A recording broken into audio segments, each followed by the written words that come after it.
Last night was all about things scary, celebrating Halloween with ghosts and ghouls and the like. We've now turned the calendar over to the month of November, or Crowvember, as I like to call it now. And South Carolina has their own scary task ahead of them today as they go on the road to Oxford, Mississippi to take on the number 7 team in the land, the Ole Miss Rebels, tonight at 7 o'clock, which you can listen to right here on 107.5 The Game. It is Gamecocks Game Day. He is Lash Campbell, filling in for Terry Ford. I am Tyler Head. We are live at O'Hara's, as always, out here in Lexington for the road games. And partner, it's the best month of the year for Gamecock football under Coach Beamer, 13-4 in the month of Crowvember, and they're going to need to be that good this year if they want to make a bowl game. Sorry, Josh Pate. I know you had the entire Cocktober thing that you were just ready to trademark, but the numbers don't lie.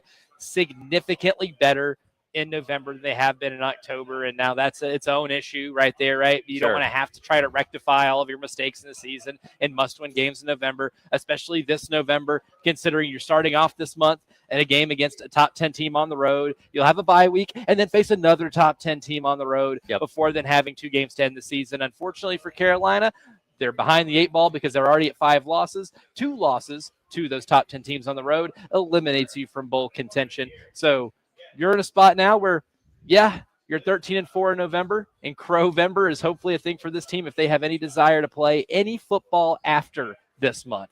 I can't take credit for Crowvember. Some people submitted that on the text line earlier on this week, and I said, you know what, it works. I'm going to roll with that. It's good. It's genuinely really good. But this is a perfect example of there's no weekends off in the SEC. You go from hosting one of the best teams in the country last week in Alabama and coming up short there to now going on the road, take on another one this week. By the way, there's another one waiting for you next week in Texas A&M, or 2 weeks from now after your bye in Texas A&M. So, they got the work cut out for them, and basically have to go 3-1 in these next 4 weeks to just try and get to some kind of ball game, Birmingham, Gasparilla, whatever it may be, and extend their season out a little bit more. Liberty Bowl as well. Bowl and an unfinished Liberty Bowl that's under construction. There's not a more 6-6 bowl game for an SEC team than a Liberty Bowl on December 31st at 2:30 in the afternoon. Oh man, but at least it's something. We've all watched our teams play it before. We've all been there where you've played a bowl game where it is early in December, early in the day. A lot of people probably still at work. I mean, I'm sure Gamecock fans still remember the PapaJohns.com Bowl, not the Papa John's Bowl, PapaJohns.com Bowl, where ironically enough, they ran out of pizza in a game where it was incredibly cold and uncomfortable. That's a touchy subject for Gamecock fans. We brought that up earlier on this week, and people got the PTSD all over again about what happened in that game. And, when you get shellacked by UConn, that's probably a pretty bad sign. Oh, you get beat. Yeah, you're getting beat by UConn bad enough. Doesn't matter what era of UConn football we're talking about, by the way. It's always bad. I don't care if Dan Orlovsky's the quarterback. I don't care if Jim Mora is coaching. I don't care if you have gotten, you reincarnated like Jim Calhoun to be a football coach and his national championship pedigree to coach it. Losing to UConn football is never a badge of honor. No, it is absolutely not. But today, South Carolina has to focus their attention on the number 7 team, the Ole Miss Rebels, and get through that challenge. Coming up tonight, beautiful weather here in Columbia, by the way, or Lexington is where we're sitting right now. Mid-60s, plenty of sunshine. Looking at the weather for tonight on the road, looks like it's going to dip just under 60 degrees at kickoff. It's going to be cloudy most of the day. Don't see any rain in the forecast, not too much wind either. So the elements not too bad as we start off November for the Gamecocks and the Rebels. Yeah, and I'm trying to think if there is a little bit of rain, if it benefits anybody. I don't think so. I think this Ole Miss team is just too good to be. I think they're probably pretty weatherproof, that offense is, because they do everything really well. This is a game where you're gonna have to bring your A game, right? I think it being at night probably helps you a little bit. You're settled in. You're able to go through the entire day of warm-ups. If you're going to be able to pull off an upset, maybe this being the time of night that you play it in a pretty neutralized weather environment is something that might benefit them. Well, South Carolina goes in this game heavy underdogs, line set at -12.5 in favor of the Ole Miss Rebels, as Carolina looking to pull off the upset coming up tonight. Yesterday on my show, I talked to our betting expert, Corey Parson of the BetMGM Network, and he gave his take on how he sees the line for this game. Yeah, they're going to have one of their better defensive performances, get some help on special teams as well, which, is kind of the reason for the season. But when you look, they have, generally kept these games close. 12.5 is a big number, conference matchup. Then you're going on the road at night in a very difficult environment with a team that has high aspirations. South Carolina's struggling right now, particularly in conference play. I still would lean to them as the dog, but honestly, this is not something that would make my ticket this week.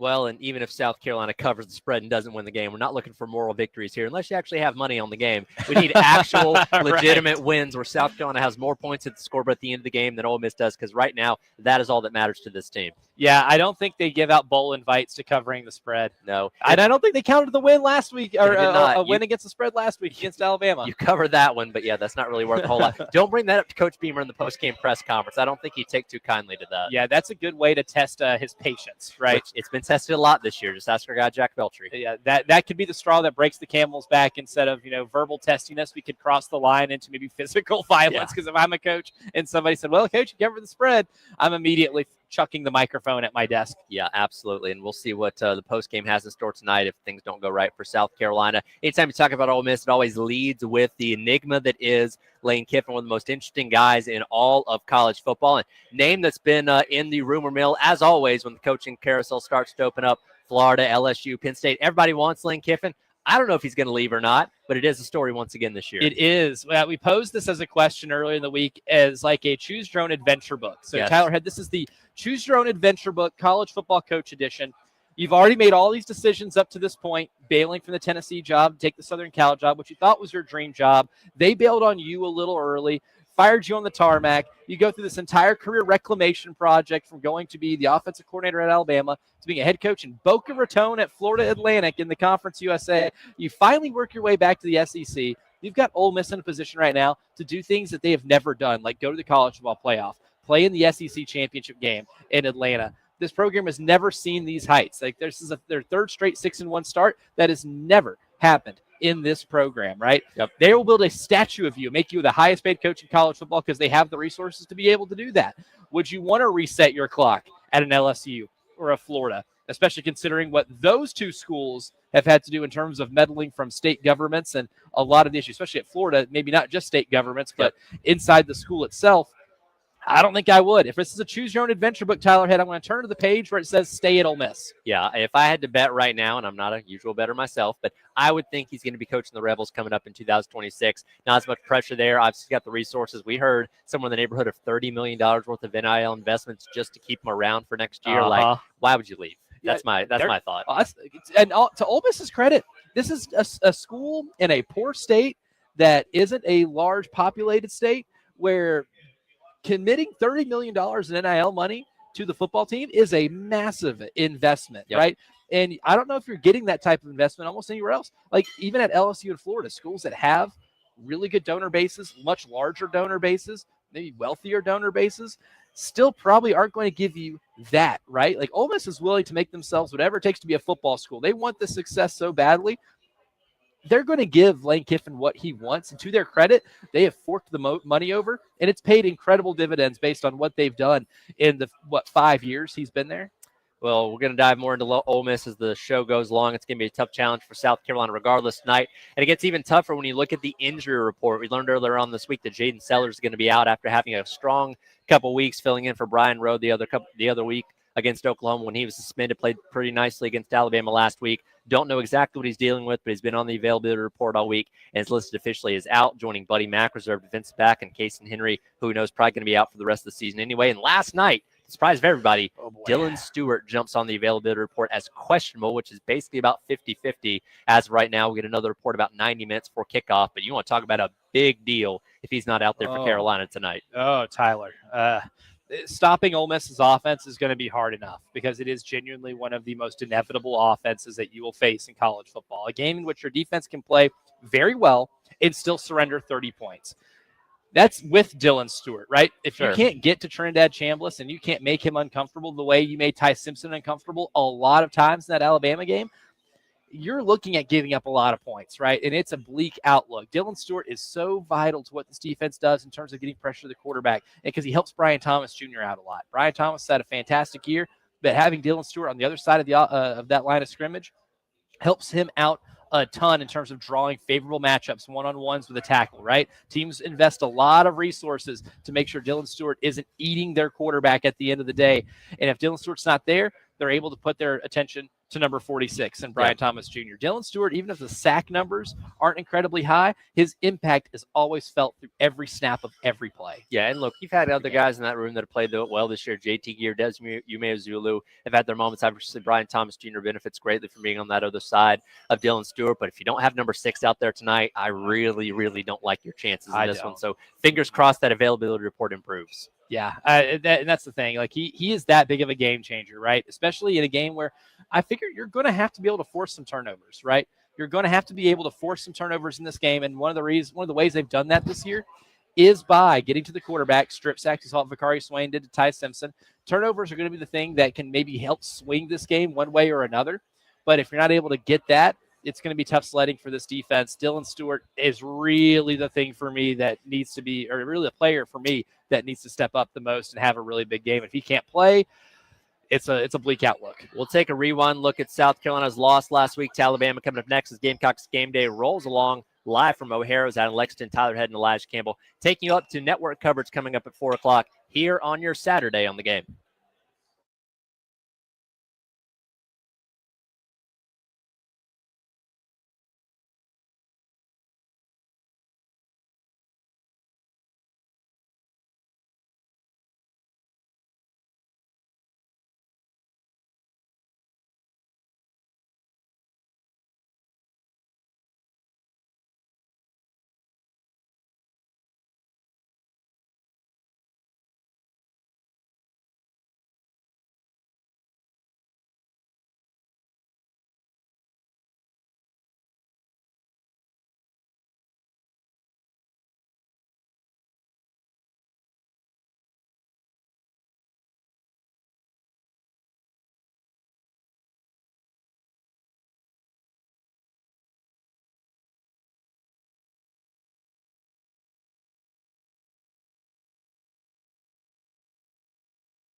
Oh, no is right. Welcome back in.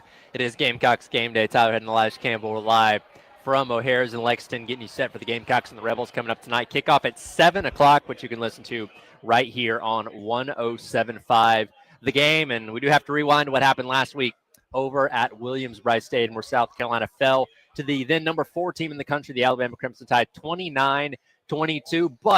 But South Carolina did have a lead in the fourth quarter of that game, 22-14. Alabama then went on their best drive of the entire day. 14 plays, 79 yards, and a touchdown. And then Carolina gets the ball back just over the 2-minute timeout, looking to drive down the field, maybe get a field goal or something to take the victory. The students were already piling up on the hedges, ready to rush the field. And then, as you heard Todd say, oh no, Lenora Sellers puts the ball on the turf. Credit to Deontay Lawson for playing to the echo of the whistle and ripping that thing out on the second down run there. And obviously the rest is history. Jeremy Bernard scores on a situation where DQ Smith, in his best interest, let him score to give the ball back to South Carolina one more time. Unfortunately, they cannot make anything materialize on that last drive with 30 seconds to go. And Carolina once again falls to Alabama. Second year in a row when it comes down to all the way to the very end. But nevertheless, a loss is a loss, and no huge upset for South Carolina last week. Yeah, it's a kind of a microcosm of the season, right? You know, if it's not one thing, it's another. You had a couple of games against LSU and Oklahoma where LSU let you in the game because of turnovers. Oklahoma's defense let you in the game because they gave you chances in the red zone because of penalties. And you couldn't take advantage of either of those. Alabama let you in the game because they were missing some layups in the passing game. Your defense let you in this game because they were making plays, Tyler Head. Vicari Swain made the play to force a fumble. They got 5 3-and-outs. They forced 5 3-and-outs on Alabama. Your offense scored the most points you had in games this year. And then you had a drive where the game is tied, and all you got to do is get in position to kick a field goal, and Lenora Sellers fumbles the ball. And it's the best player that you have that is the one who ends up fumbling the ball. And then, of course, I like how you gave credit to Deontay Lawson because he just made a play, man. Sure. That is a next-level play.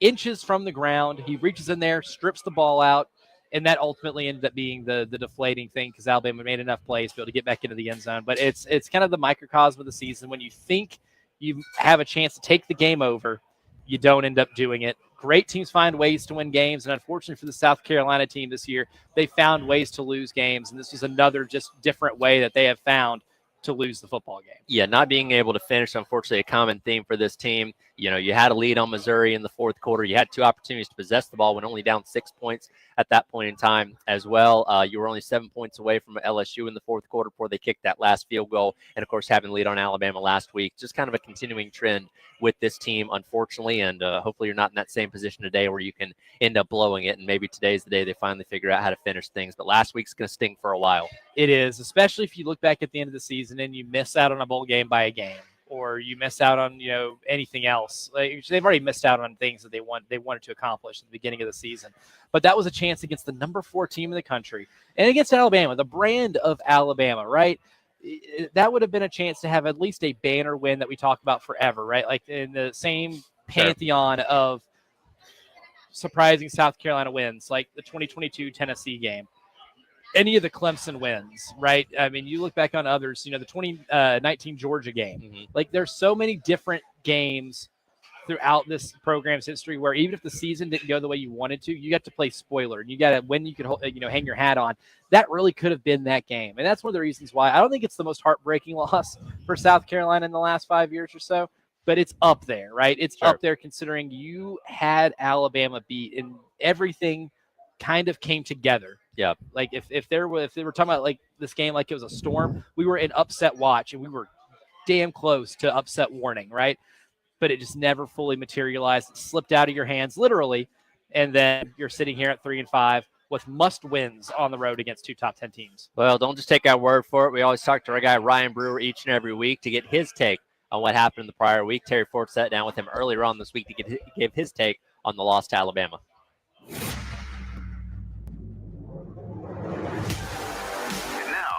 Let's get some brew. Time to hear from former Gamecock Ryan Brewer on Gamecocks Game Day. Gamecocks Game Day, getting you ready for South Carolina and Ole Miss. Tyler, Elijah live at O'Hara's Main Street in Lexington. Time to get a little brew with former Gamecock Ryan Brewer. Getting ready to take a road trip to Oxford as we're talking to Ryan on a Friday. What's up with the itinerary, man? Going road trip to Grove. Got a tent set up on Brewer Lane, so figure that's fitting. Gonna hopefully have a good time, and I have a niece that goes to school there too, so we're gonna visit there and kind of take advantage of the situation and hopefully come out of there, with a smile on her face and pointing my finger at my niece and saying you shouldn't have gone to that school. So. All right, so we're talking with you on Friday before you take off to head to Ole Miss, and we yapped with you on Tuesday on the post game show with Jay and I, and so just in case anybody missed some of your thoughts coming away from the Alabama contest, what's the one thing? Because obviously it was a ton of missed opportunities at a game you really should have won. What was the biggest missed opportunity to you in that football game that South Carolina would want to have back? Oh man, that's probably the hardest question you have with so many there was. The shoulda, coulda, wouldas. That was that game had them all. It just from the start of it with what Faison did with the popping the ball up, getting that one there. That's obviously momentum. You would think killer, but we were right back in it and had the game won in the final stretch of it. I think what any students would want to have back is not acting like you're going to storm the field with that much time left. Kind of putting the jinx on us there. But no, I mean, there's so much going on, and obviously every player is going to look at film and see what they could have done, and 16 is going to say, man, if I would have held on to that ball, then we give us a shot to at least come down there. But that was maybe too late in the game. Again, it's so many times we're maybe missed a hole on a 3rd and 1 and could have punched in the end zone and not kicked the field goal. Maybe we didn't go for 2 and we kicked the extra point. I could go through the whole game if you want me to, but I don't think there was just one, Terry. That's the crazy part about it. It was that type of game that there's so many situations, which makes it even harder to swallow because we had that many opportunities to win this ball game. Getting a little brew on Gamecocks game day. Ryan Brewer getting ready to take off to the Grove. Go to Oxford, watch South Carolina, Ole Miss. Our coverage continues on here locally on Gamecocks Game Day, live from O'Hara's with Elijah and Tyler. 4 o'clock, the network takes over with Chris Miller and that crew, and then Todd and Tommy on the call, 7 o'clock, right here on 107.5 The Game and our affiliate 100.3 The Game in Myrtle Beach. All right, Ryan, you played a lot of football for a lot of years. You've played in games where you walked off the field going, we were the better team, and we whooped them. We just didn't beat them on the scoreboard. And then you add to, you've been on teams that, we had a lot of expectations for the season and none of them are coming true. How do you as a leader, because you were a leader, man, how do you as a leader keep something like this from really going off the rails? You're sitting 3-5, you're coming off a game you should have won.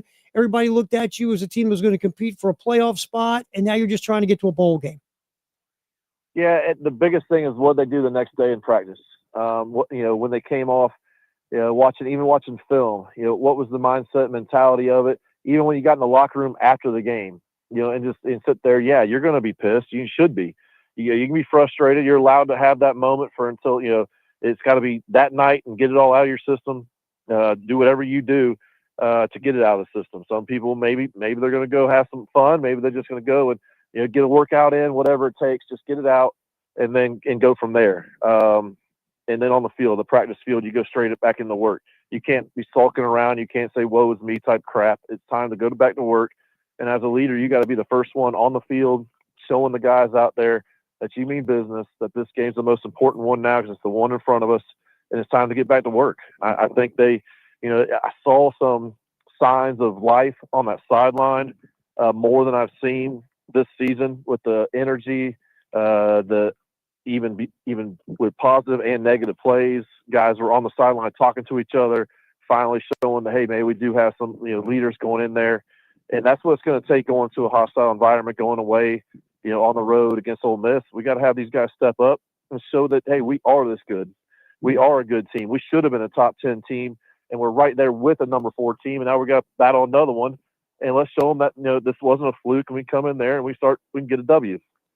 All right, a little bit of brew on Gamecocks game day, getting you ready for South Carolina and Ole Miss 7 o'clock kick right here on 107.5 The Game and also our affiliate in Myrtle Beach. All right, Brew, how do you win this football game? You're on the road. You're taking on a team that scores 30 points all the time. Offensively, they're really good. Defensively, maybe not as good as they were last year, but they're still good enough to be a one-loss squad and right in the mix for a college football playoff spot. How you beat Ole Miss, my man? Kind of same game plan we've had, last week as well. And y'all can say everything. Hey, start fast, all three phases, all that mumbo jumbo football talk. But it's really make the game ugly. We gotta control the clock, control the game. Let 16 eat. He finally was running the ball well, breaking some tackles and doing design runs, getting outside the pocket. We've had all these talks about where we need to be offensively with the play calling and all that. And then I think we saw some signs of life there. A little, maybe a little heartbeat. It might not have been, a really fast heartbeat yet, but it's getting there. But you see it happening, and the defense has to keep playing their game heads up and making plays. They have given up some big plays here and there, but all in all, the defense has kept us in these games. So defense keeps keeping us in. This offense got to do their job. If I'm a defensive player, I'm getting in the face of some of these offensive guys and say, hey, it's time, guys. It's time for you to step up and do your job. We got to win.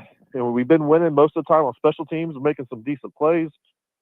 Even like the Harbor, getting the guy to, maybe a little bit of a push into it, getting the ball there, turnover like that. That's big time plays, smart heads up stuff. And I love to have Swain do something special as a punt returner, but you can't count on that kind of stuff. So you got to count on solid special teams, and then maybe a special play here and there with a defensive turnover or a good return would be awesome and get the momentum on our side. And it's a team that I think that's with all the talk about their coach and everything like that. Let's get some negative stuff going right off the bat at their home stadium and take the momentum on our side.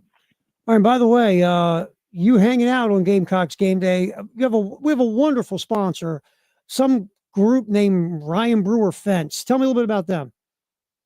Yeah, man, it's been a special group. Near and dear to my heart, Terry. It's been doing this fence company for 20 years now, and I got a good group of teammates here that go out every day, even in the rain this week, and now a little bit of chilly weather, and they're kicking some butt out here and putting up any type of fence you can think of, from residential to commercial and temporary fence. We do it all. Custom railings, custom gates. Got a big old fab shop that can pretty much make whatever your heart desires. And if you just go to ryanbrewer.net and we'll get you a quote, and sales team will take care of you, and myself, I'll take care of you, and we'll just go to all our socials and stuff and see what we can do for you. Appreciate you like always, my man. Getting some brew on Gamecocks game day with former Gamecock Ryan Brewer. Thanks, man. Yeah, buddy. Have a good one. Go Gamecocks. We'll jump back in with Elijah and Tyler at O'Hara's in downtown Lexington, taking a look at the Ole Miss Rebels. That's next on Gamecocks game day on 107.5 The Game.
We're back in Gamecocks Game Day. Tyler Head, Elijah Campbell. We are live from O'Hara's out in Lexington, getting you set for the Gamecocks and the Rebels coming up tonight at 7 o'clock. You can also check out the YouTube watch party. Again, y'all are doing that again tonight on the 107.5 PM YouTube channel. I'll be back here at O'Hara's for tonight's game. You can come hang out with me. Also register for your chance to win tickets to go see South Carolina and Clemson coming up here at the end of the month, as always, during our watch party. That was the voice, of course, of Lane Kiffin, head coach for the number 7 Rebels, talking about addressing his team last week ahead of the Oklahoma game. Of course, the prior weekend, Billy Napier had been fired at Florida. His name's obviously at the top of the list of that job. This past weekend, obviously, Brian Kelly was fired at LSU. Once again, his name's at the top of the list for that job. So obviously understandable. He wanted to get out ahead of those things and address his team. We talked about it earlier. I don't think he's going to go anywhere. But this time a year ago, 2 years ago, when the Auburn job was open, his name was in the rumor mill for that. Team kind of fell apart down the stretch. Last year, his team didn't finish as strong as they needed to. So I can understand why he wanted to address that with his team. And I will say,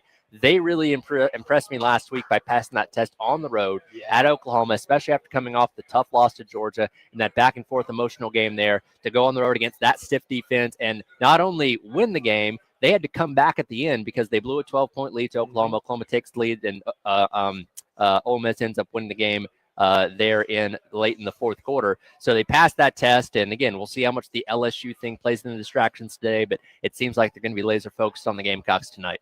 I think Lane Kiffin is handling something like that about as well as any coach could in his position, right? It's human nature for a player to be like, oh, if my coach isn't going to be here next year, then, why should I give 110%? Right. But he's upfront and honest with them. I think a lot of players crave that, right? Like that's, for some of them, that's incredibly refreshing. It's the anti-Brian Kelly thing, right? Where, hey, guys, I'm not going anywhere. And then, like he did at Cincinnati, just days before the Sugar Bowl, the biggest bowl game in school history, he decides to split, right? I think players expect that, right? So when you don't get it, it's very refreshing to have somebody just be upfront and honest about it. And this Ole Miss team looks like that game against Oklahoma, maybe their most complete yet. They're playing their best at the right time. They have proof of concept in that offense, because it's one thing to put up 45-plus points against, Georgia State, but 60, I think, against Georgia State at the beginning of the year. It's another thing to win a shootout against Arkansas. It's another thing to do it, against a defense like Oklahoma's, which I think we all firmly believe is the best defense in the country. That's what the numbers say. Yeah, we were very adamant, and on the same very program here when they were playing South Carolina, that Oklahoma is the best defense in the country. And they went on the road in a rainy environment and put up enough points to be able to win that game. I think they're pretty locked in. I think everything with the coaching search, or not coaching search, but the coaching carousel is not affecting them one bit. Well, that offense all starts with Trinidad Chambliss, who didn't start the season as the starting quarterback. That was Austin Simmons, who we talked a lot about in the offseason because he was replacing Jackson Dart, who's obviously having success with the New York Giants right now, but all the buzz, Austin Simmons, athletic, big arm, can run, all these kind of things. And I can't tell you how many times we referenced that one touchdown drive against Georgia last year. It's like, hey, look what this kid is capable of, and got off to a little bit of a shaky start, through 4 interceptions in their first 2 games, then got hurt late against Kentucky. Trinidad Chambliss comes in, didn't even have to throw a pass at the end of that Kentucky game, just ulted away. But in the 6 games he started then, he's throwing the ball all over the yard. And we were talking earlier on this week with one of the insiders for Ole Miss, and he said Austin Simmons is probably faster than Trinidad Chambliss. Trinidad Chambliss is a better RPO quarterback, though. When you watch them play, going back and watching the game last week against Oklahoma, those split-second decisions, when you have to either hand it off, keep it, or throw it, he is a master at those, and that's what those Lane Kiffin offenses thrive on. They're predicated on it, right? And here's the thing with Trinidad Chambliss, too.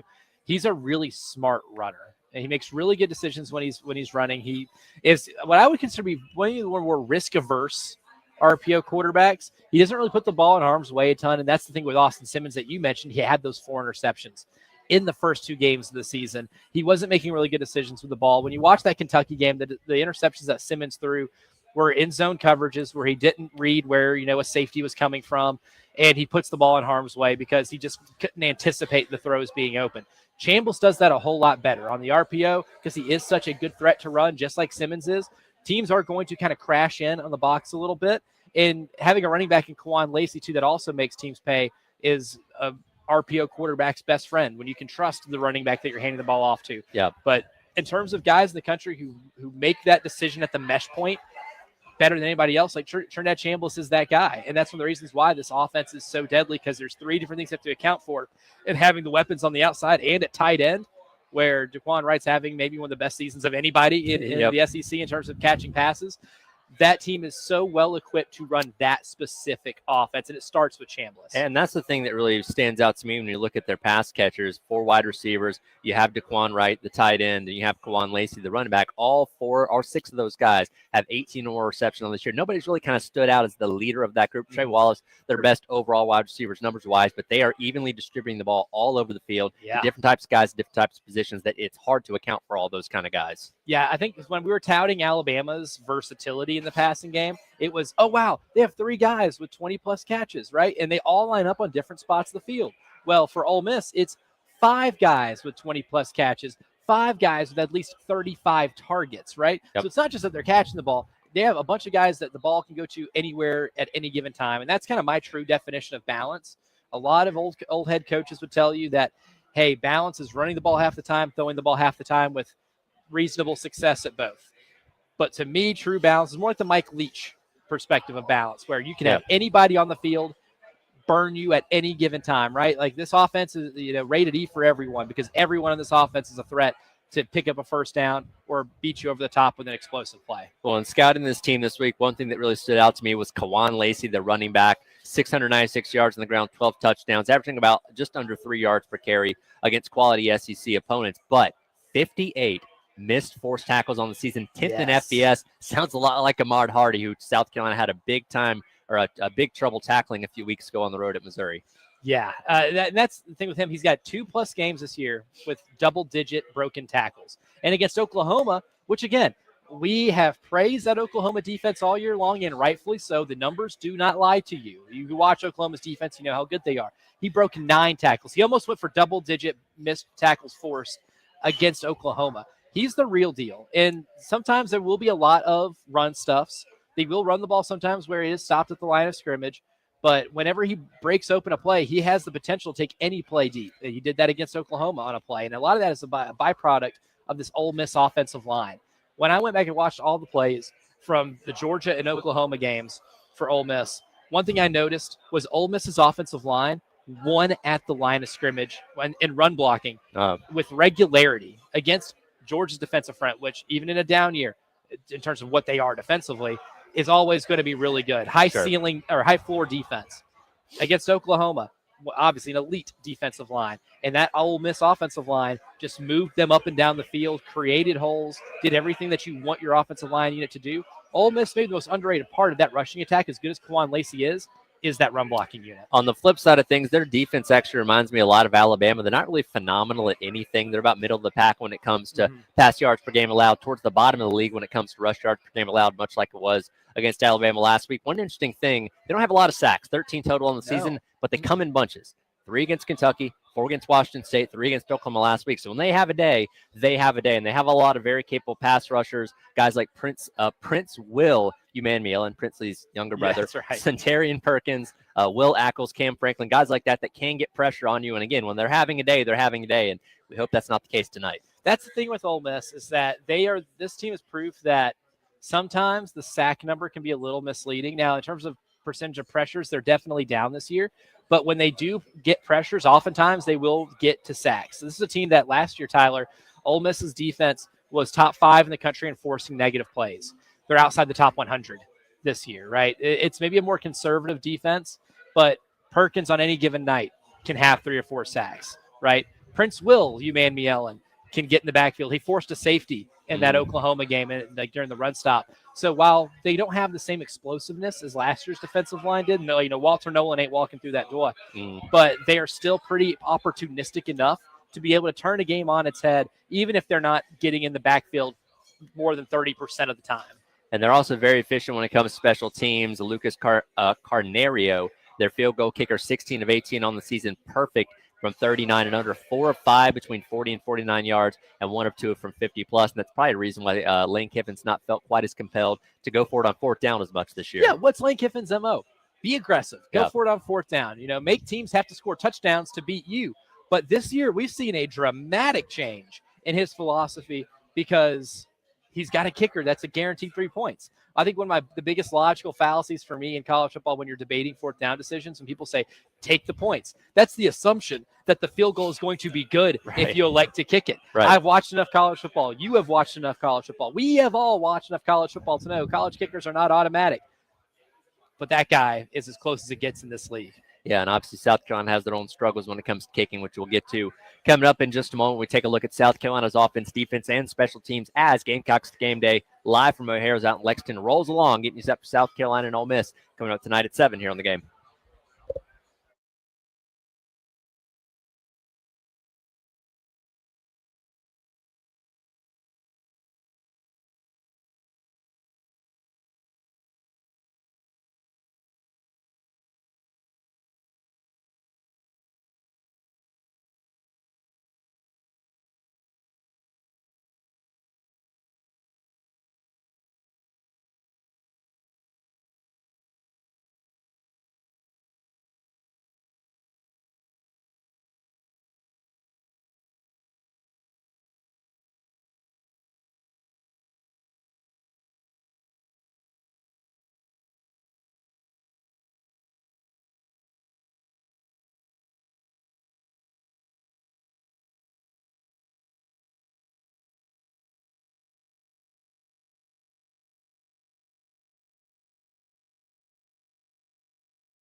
Next game day, Tyler had Elijah Campbell live at O'Hare's in Lexington getting you set for the Gamecocks and the Rebels coming up tonight. It was a very interesting week when it came to the coordinator press conferences on Wednesday, and Joe D definitely stole the show with his beef with Joel Klatt. I don't believe Joel Klatt has responded to that, but nevertheless, he got us some good sound bites to use the other day on our shows, and just right there, you heard it. We'll start off, though, with what you heard from Mike Shula saying, well, they didn't really change anything, but that contradicted what Beamer told us after the game Saturday and on Tuesday about trimming the playbook down, focusing on the same set of plays that were successful. And, last week, that was the best offensive output and the best they looked from the eye test in the entire Shula era, which is now 9 games in. They beat their prior point total of 21, which is set against Kentucky. But according to Shula, they didn't really change anything. So I'm not really sure who to believe at this point. Yeah, some contradiction there. I think I'll believe what my eyes tell me. And I think that is they did kind of shorten, or I don't want to say simplify. They shortened some things up. They ran what they did really well. There was some more play action. There were more instances of Lenore Sellers either having a design run call for him or having the opportunity to be able to run the ball. And as we saw on that touchdown to make Carolina go up 22-14, it was an RPO where he had the opportunity, and Lenore's, to his credit, aggressive with it, pulled it, made the right read, scored the touchdown, right?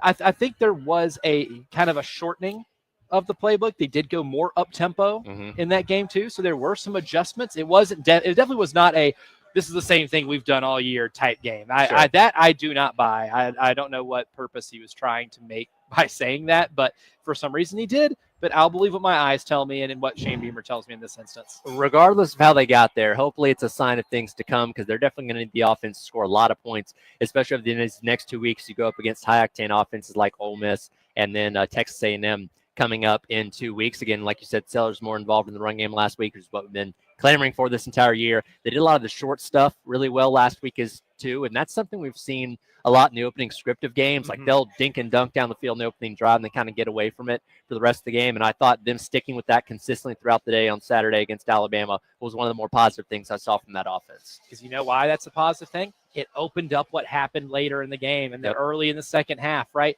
Bray Hubbard is more likely to cheat down if he thinks the pass is going to go low. If they're not thinking the pass is going over the top of their head, you get that one-on-one with Nick Harbor. And when that safety takes 3 or 4 steps inside the box, it is game over. That post route is available. Nick Harbor is open. Lenore's even underthrew it a little bit, but he won on the route so much that it didn't matter. The ball still falls right in his lap. That opens up whenever you do make defenses have to account for the entire field ahead of them. And credit to Mike Shula for taking a page out of the old Paul coach's playbook.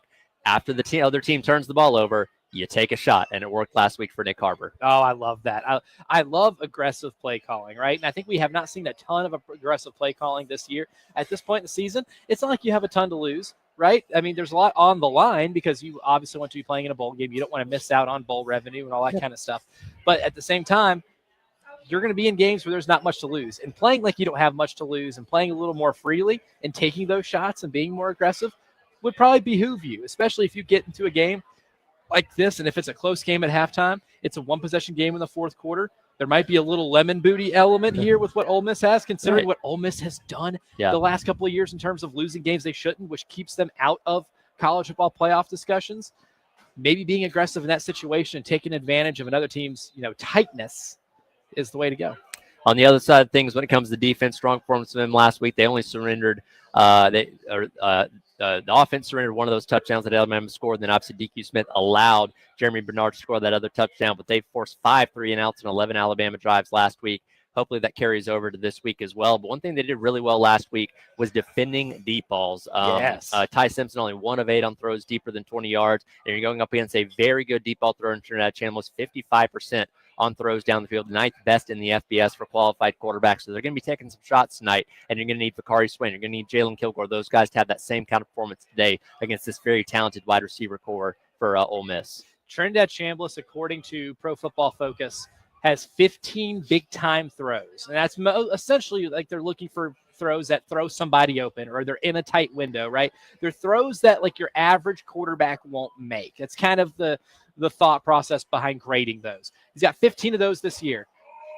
13 of them, Tyler Head, have been on passes 20-plus yards down the field. Yep. he is at his best when he gets to sling the rock a little bit. So if we thought it was important last week against Ty Simpson in Alabama to be able to get hands on balls and force incompletions, it's equally as important today against Ole Miss and against Alabama too. You had 6 different players be credited with a forced incompletion, including one linebacker, which is Fred Johnson, and 5 defensive backs.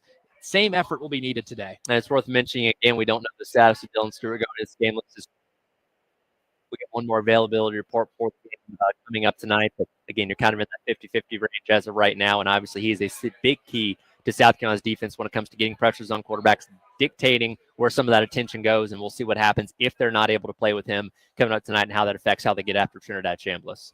Yeah, that is going to have a massive impact. And that what I'm really interested to see if Dylan Stewart does not play. Again, he's questionable. We'll get another look later. If he does not play, what does Clayton White do to simulate more pressure? Now, a lot of teams do not blitz against Ole Miss because you need your secondary's help, right? Yep. You need all the help and coverage you can get. So when you look at the blitz rates against Ole Miss this year, it hasn't been very high. Defenses haven't been uber aggressive, right, in terms of blitzing Ole Miss. But do you become aggressive if you don't have Dylan Stewart to win at the line of scrimmage? Are you more likely to maybe blitz a Fred Johnson at linebacker or Justin Okoronkwo or Sean Murphy? Or do you even do what you need against Alabama and sometimes bring a defensive back in to blitz? What does the blitz strategy or how's that change if there is no Dylan Stewart? Because my hypothesis would be, Tyler Head, that Clayton White gets a little more blitz happy. Yeah, but we'll see what happens tonight on the third element of the game. You heard again, Joe DeCamillis being very upset with Joel Klatt for questioning South Carolina's decision-making when it came to 2-point conversions last week. They went for it and failed when they were down 12-14 early in the game against Alabama, and then they did not go for it when they could have put the game at a 9.2 touchdown or 2 possession differential there in the fourth quarter. And instead, they were up 22-14. Obviously, Alabama goes down, ties, has a 2-point conversion on their own. Great play call by Ryan Grubb, by the way. And the rest is history. But you know, here's my thing, and this doesn't just go for 2-point tries, also on 4th downs in general. You got your back up against the wall. Why not be aggressive? Why not go for broke more often than not? I said earlier on this week, if you have a 4th and 3 or less from your own 40 all the way up until the other team's 30-yard line, why are you not going for it? And I'm not talking about fake punts like they did last year against Ole Miss that backfired horribly. Offense on the field, right? Just go. Put the ball in your best player maker's hands in 16 and see what you can get. You essentially have nothing to lose at this point. I think in that situation, it's one of those, I believe it's truly a win-win, because if you get the extra point, it's still, they have to score a touchdown and get a 2-point conversion. Fine with that. I would have maybe been leaning to go for 2 in that situation, because exactly what you just said, right? And exactly why Joel Klatt said it, right? And that's one of the reasons I love Joe DeCamillis' energy. I love his fire there. I love, passionately defending your decision. But if he asks, where do you get that it's a 9-point game if you get a 2-point conversion analytics book? Sorry, coach, it's basic math. I can do that math. I'm not a mathematician. I can do that math. It's one of those things too. I think it's a win-win either way. It's a more aggressive move to go for 2 and a higher ceiling, but it's still kicking the extra point makes them have to go for 2. Alabama just pulled out a rabbit out of their hat on that 2-point conversion on a brilliant play call. And ultimately, Alabama took the advantage that they had in that game. And, yeah, it's, I kind of hope we get another 2-point conversion controversy this week. I kind of like talking about these. I was going to say, Joe D gives us something different than Pete Limbo did a couple years ago, but if you can get him fired up like that, I will listen to that man speak each and every week. So we'll see how aggressive South Carolina is going to be when it comes to those decisions coming up tonight, taking on taking on Ole Miss. We'll get Preston Thorne's thoughts with the lowdown coming up next as he sat down with Terry Ford earlier on this week as Gamecocks Game Day live from O'Hare's in Lexington rolls on your Saturday on the Game.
Yes, indeed. Welcome back in Gamecocks Game Day. Tyler Head and Elijah Campbell here at O'Hara's in downtown Lexington as we get you set for the Gamecocks and the Rebels coming up tonight at 7 o'clock. But a very busy day of college football already underway. And we've got an interesting game going on in Austin, Texas right now as we take a look at the SEC and top 25 scoreboard. Number 9 Vanderbilt down 10 points to Texas with a little over 3 minutes to go in the fourth quarter. We had a very interesting 2-point conversion a moment ago that gave Vanderbilt the 10-point deficit. Should have been 12 points. I don't know if he got the ball actually over the line, but things went in Vanderbilt's direction there. They did not start off the game well. Texas scored on a screen on the first play of the game with Ryan Wingo. Diego Pavi was fumble in the first possession for Vanderbilt. Texas got up 10 very quickly. Vanderbilt still not out of it, though. 3 minutes to go. Texas is about to face a fourth and 11 to try and keep things going here. But Vanderbilt is at least going to get the ball back one more time, and we'll see what they do with it.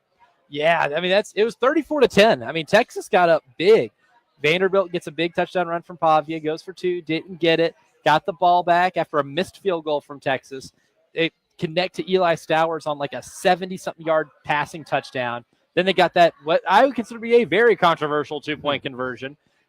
Makes it a 10-point game now. Texas now has to punt, and Vanderbilt's not going to have any timeouts, but with 3 minutes, 10 seconds left, if they score quick, they can make it a one-possession game. Still a really tough outlook for Vanderbilt to win this game, but they've definitely made it interesting after being down 24 in what seemed to be a not-so-interesting game. Miami currently on the road at SMU, up by 3 points with a little under 4 minutes to play there. It looks like they might survive that road test. They still don't control their own destiny in terms of winning the ACC, but they can keep on winning, finish the regular season 11-1, then they have a shot to make the college ball playoff as one of those at-large teams. So looks like they might survive that test against SMU, but still about 3.5 minutes to go on the clock there.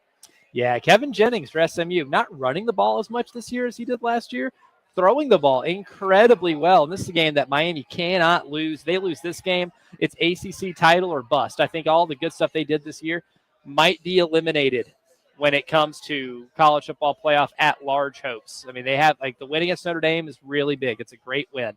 But the loss at home against Louisville as a 13-point favorite is bad. If they were to lose this game as a 12.5-point favorite, it'd be hard to really justify counting the wins early in the year in terms of them not being washed away by those 2 bad losses. It looks like Houston might be on their way to falling to an unranked opponent as they are down by 10 points right now to West Virginia with 4.5 minutes to go in that one. I believe there was just a fumble on a punt return that gave the ball back to West Virginia, so it looks like Rich Rod might indeed pull the upset for what's been a disappointing season, but they can at least hang their hat on that one as the Big 12 continues to be the wildest conference in college football. The wildest, most unpredictable. Like, yeah, we're down to where, yeah, that'll be a one-bid league here in the college football playoff, but the battles and the races that we're going to get leading to that Big 12 championship game are epic. I mean, if you look at the standings there, they're not separated by much. None of those teams are separated by too much. And whoever ends up playing the Big 12 championship game, probably going to be Texas Tech versus a collection of maybe like BYU, Utah. And I thought Houston could have been one of those teams before this game. I think Iowa State's probably out, because of some of the loss they had. Cincinnati still not out of it.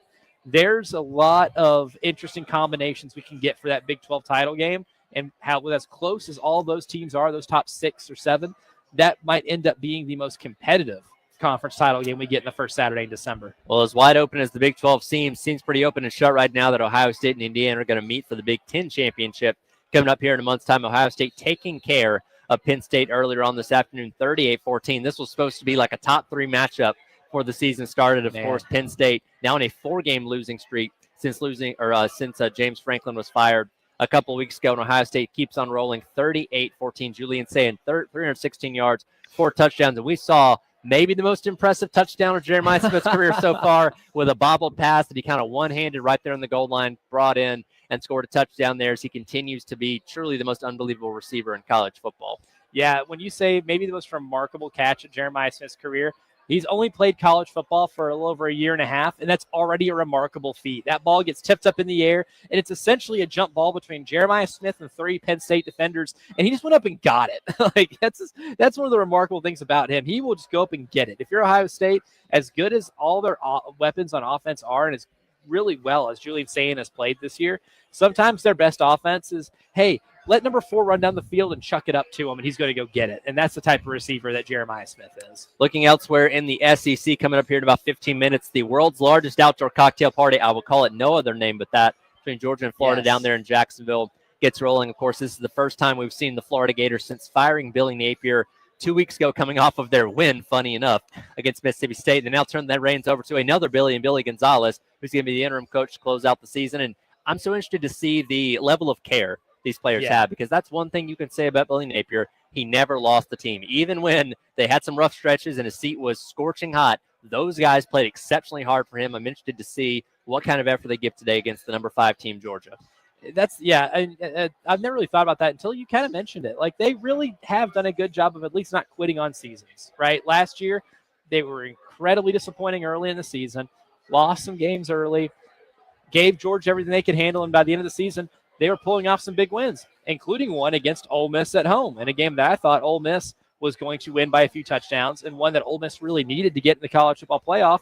Napier and Florida played spoiler, but Napier's not there. How do they look now, really, without Billy Napier in terms of their desire to pull off this upset? I still think Georgia wins this thing pretty big, because I'm so impressed with what Georgia's been able to do with a passing offense this year. Total opposite of what we were talking about last season. I think Gunnar Stockton has played very admirable filling in this year as a first-time starter. And honestly, Georgia's probably going to cruise until they get to Texas. Yeah, it's weird. Georgia's a team this year that's kind of leaning on its offense more than its defense, because that defense will give up points and yards, which is not a signature of Kirby Smart. But yeah, Gunnar Stockton run that offense very effectively, running the ball really well on the ground, not only for him, but the running backs as well. So yeah, that's a team that, weirdly enough, is actually putting up a decent amount of points this year, which is weird to say. Yeah, how do you think Kirby Smart feels about winning games like 45-38, or like it's Ole Miss? Well, it's like 43-36. Yeah. Do you think he likes that, or is this like a new thrill to him? Like he's like broadening his horizons a little bit on how to win football games? Probably the same way Saban felt when they had to start winning games the same way about a decade ago with the high-flying offenses that Lane Kiffin and Steve Sarkisian brought their Tuscaloosa. So it's like, hey, that's how college football is now. You got to adapt or die. That's right. And Georgia, to their credit, adapted, because really the receivers cost them a lot last year. They brought in some new guys. They brought in some new weapons. Zechariah Branch has been one of the more untalked about best additions in college football. I love exactly what they do in that passing game. They utilize their tight ends just as well as anybody else does. I love what Georgia's doing on offense this year. And even though it is a Mike Bobo offensive coordinated team, maybe those polarizing type of figure for any program that he is calling plays for. No kidding. I got to give Mike Bobo a lot of credit. They've opened that thing up, and they are a lot more fun and more aesthetically pleasing to watch offensively than they have been in a couple of years. 4 o'clock on the SEC Network, you get Mississippi State and Arkansas. Of course, Arkansas being led by Bobby Petrino after Sam Pittman was fired a couple weeks ago.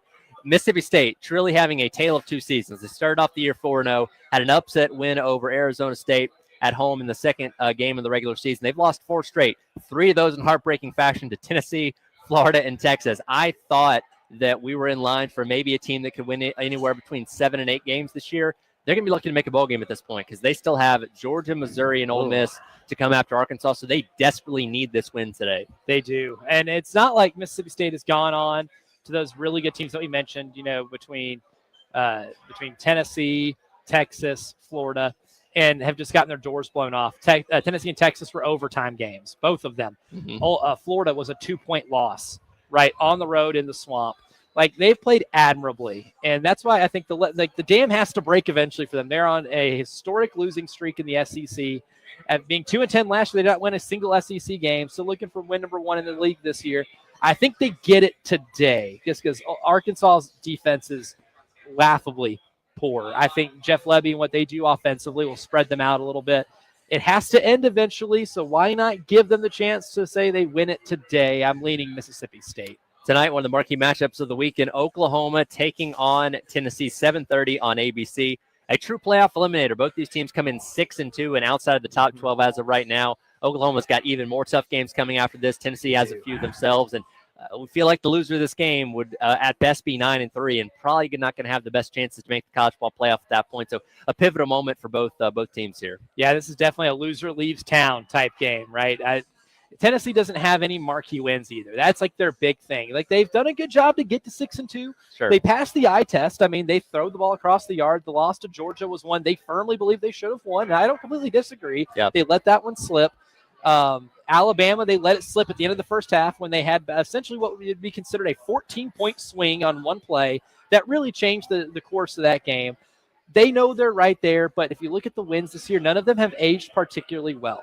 If they want to make the college football playoff, they need to eliminate Oklahoma today and then win a couple of the games later on in their schedule, like against Vanderbilt at home. That could also eliminate some of that competition. Tennessee's on the fringe on the outside, and Oklahoma's played their way to the fringe in the outside, despite having at least a better collection of wins than Tennessee does. But this is definitely a loser leaves town type game. Yeah, it's interesting from the Oklahoma standpoint of things. They started off the season 5-0, lost to Texas, beat South Carolina, then lost to Ole Miss. But their remaining schedule of games: Tennessee, Alabama, Missouri, and LSU. You could say they could go from being 5-0 to maybe a team that's lucky to win 7 games at the end of the year. And what does that do to Brent Venables? I don't think it spells success, despite them signing him to an extension last year.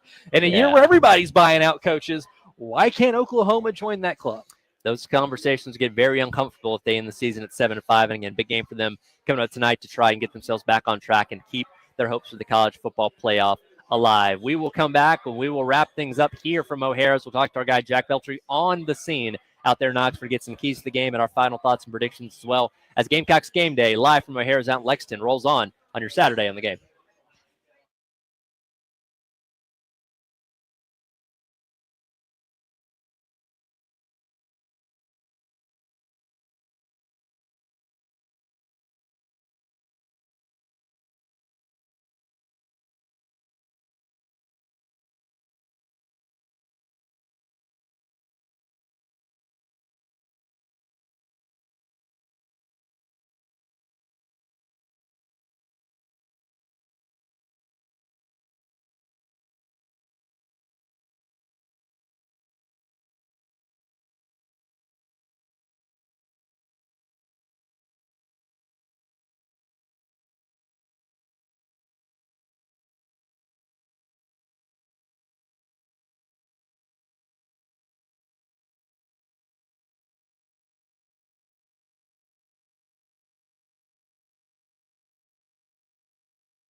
Tonight at 7 o'clock. We're now joined by our guy, Jack Feltry, on the AAA Heating and Air phone lines, live from the scene out there in the Grove. What's the scene? What's the tailgate? What are we having, Jack? Fellas, it is crazy out here. It just everything you could have imagined, what you see in pictures, it might not even do justice. There's literally tents just about everywhere. I got here probably 10, 15 minutes ago. Haven't not had any food yet, but I'm seeing a lot of good stuff being made. So I'm kind of want to just pig out a little bit. But nah, man, it's really cool out here. Have you seen Lane Kiffin walking around yet? No, I have not seen Juice Kiffin either. So somebody's got to point us in the right direction. Well, it's going to be an interesting game coming up tonight. As we talked about a little bit earlier, Carolina's got its back up against the wall. They got to go 3-1 in the month of November to just make a bowl game, and now you go on the road against one of the best offense in all of college football tonight, and they're going to have the work cut out for them. Nothing's impossible. We know November's the best month for Beamer football, but tonight's going to be a tough test. Yeah, sorry, the call is kind of going in and out, but if you can hear me, yeah, it's. He's got Mississippi. Will, guys. Oh, there he is. There he is. Keep going. You're good. You're good. Yeah, you guys got me. Yeah, cool. Yep. It's going to be tough tonight for sure. See if they can get the job done. Oh, yeah, Jack. Well, I mean, the thing that we're all going to be monitoring going into this game is the health and availability of Dylan Stewart because, look, with an offense that hums like Ole Miss's can hum, you need every bit of pass rushing prowess that you have. Dylan Stewart is, I still believe maybe the best pass rusher in the country, even if maybe some of the numbers don't reflect that. I think the attention that he draws from opposing offensive lines and offenses kind of tells me he's one of the best edge rushers in the country. If he's not able to play, Jack, what does South Carolina have to do to be able to make up for that absence? You got to have Brian Thomas have a great game. It starts there, and then hopefully everyone else can kind of fall in line behind him and do their thing. They got good pass rushers besides Stewart. Like, Stewart's been very good this year, but there have been others on this D-line that have been solid as well. It's definitely a strength of South Carolina's, and not just because of Dylan Stewart. He's a great player, but he's just one guy in what's a really good room. So I expect them to pick up the slack if he's not able to play, and hopefully he is able to play because that would just give you a lot more juice on defense. And Jack, we've been talking about it all week. Obviously, last week didn't go the way Carolina wanted it to by losing the game, but we saw a lot of positive things on offense. Beat their prior highest scoring output under Mike Shula, which was 21 points, got 22 last week. We saw Sellers more involved in the run game. The short game was really good through the air. Did a lot of things that give you hope that maybe today they can replicate that against Ole Miss because they're going to need to score a lot of points to keep up with this Ole Miss offense. They are. And you're also going to need to count your defense to get some stops. Again, if you feel like you did last week against Alabama, you will be right in this game. It's just going to come down to, okay, what do you do in the crucial moments? What kind of plays do you make? Do you get the stops that you need to win this game? Do you get the points that you need to win? A lot of factors go into it, but also you need to force Ole Miss to make a few mistakes here and there. That was what made it so crucial to going out there and having a good game against Alabama last week. And then in terms of how Lenora Sellers is used, I think last week we saw a really good mix of moving the pocket, getting him out on the run, having some design runs mixed with some RPOs. We know this Ole Miss defense isn't what it was last year. If you look at a lot of the numbers in terms of just havoc plays, sacks, pressure rate, this seems to be a more gettable defense than Alabama. But how much do you think the offense maybe changes in terms of how Lenoris is utilized in this game? It's a good question, Elijah. I think you need to rely on Lenoris a lot to go out here and have a chance. I mean, that's what you did last week, and it worked well. I would expect the ball to be in his hands a lot in this game just because it worked well pretty much last week. And, barring a few mistakes, I mean, it was a pretty good performance against the Tide. So that's the type of game that you need him to have. Do a little bit more on top of that. But, yeah, the ball is definitely going to be in his hands a lot tonight, I would imagine. Again, South Carolina pretty much has no choice but to find an upset here in the next couple of weeks against Ole Miss or A&M. When the clock hits its zeros tonight, what's the final score, Jack? Ole Miss is going to win this game 31-17, in my opinion. Look, South Carolina has struggled this year. Ole Miss has played very well up to this point with only one loss. I think the Rebels are going to continue to play well. They just have a pretty favorable schedule down the stretch. And South Carolina hasn't given us much reason to think that they're all of a sudden going to turn around. It's possible, but I just think Ole Miss has a bit too much firepower. Elijah Campbell, how about you? Yeah, same scoring output for Ole Miss. I think they put up 31. I think South Carolina plays pretty solid defense. I think Ole Miss gets 31 tonight. South Carolina gets 24. I think they build a little bit on that offensive improvement, but I don't know if they build enough to be able to win a type of shootout game that's required to win against a team like Ole Miss. I'm right there with y'all. I got 31-20 Ole Miss. I think Carolina's defense can keep them in it. I just don't think the offense is going to have enough firepower to match what Ole Miss is going to be doing from a scoring standpoint. Jack, have fun out there. I can't wait to hear the tales from the Grove when you come back on Monday, and hopefully, maybe, just maybe, we'll be talking about Carolina pulling an upset. All right, fellas. Thanks so much. That's Jack Feltry out there at the Grove in Ole Miss as they get set to take on the Gamecocks coming up tonight at 7 o'clock. Again, you can tune in to the early game watch-along party on the 107.5 Game YouTube channel. You can also come hang out with me for the watch party once again here at O'Hara starting at 7 o'clock as the game kicks off. This has been Gamecocks Game Day. He is Elijah Campbell. I'm Tyler Head. Thank you to everybody here at O'Hara's for having us out here. Enjoy the rest of your Saturday, and as always, go Gamecocks.